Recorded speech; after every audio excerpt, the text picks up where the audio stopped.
Front Row MMA here with Brett Francis after he wins his debut fight at Battle Arena.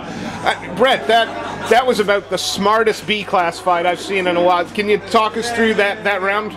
Well, it would have won it a lot quicker if I could do ground and pound, but it's just one of those things at the end of the day. You know, I hate to move away from the fact you've had a great performance. I'm going to ask this fight, is there a place for B class, C class, A class, or should it be amateur and pro? Should be amateur and pro. Wonderful. I got to say, you know, your stand-up looked a lot crisper than your opponents. Whenever you got the clinch, you were able to take him down. When you didn't see anything, you stood back up. Was that the game plan all along? No, my game plan was to go for ground and pound. But because he didn't want that, to be honest, he peed me off. So I didn't want to tap him out, I wanted to knock him out. Well, I got to say, it's knockout of the night so far. It's the only one even close, and you finished it on your feet. You know, when you're training for a 3-round fight like that, what were you expecting out of it? What's your training camp focused on?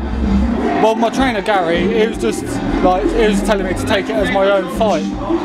But I don't know, him not wanting ground and pound at the end of the day, I just thought, no, I ain't hanging about, just finish it in the first round. Could you feel that he wasn't comfortable in the stand-up with you?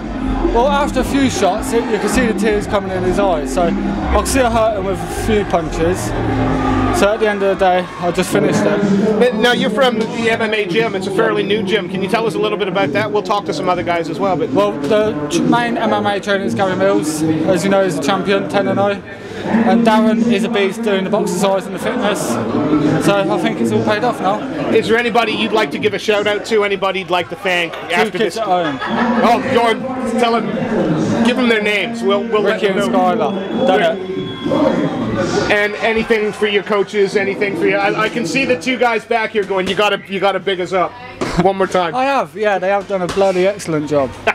It was a really composed performance. We've seen lots of guys get into the top position today and then not know what to do with it. No. You got up and you finished. I was going to go for submission, but he didn't want ground and pound, and that's what I wanted. So I thought at the end of it, I ain't going to tap him out, I'm going to knock him out. You got another fight on the cards anytime in the next few months? Where?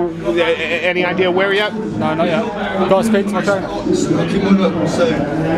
Wonderful. Well, Brett, it was a great first performance. Like I said, one of the smartest moves ever, getting up off the ground so you could knock him out. I wish everybody else had fought that way. Thank you so much for your time. Great fight. Cheers.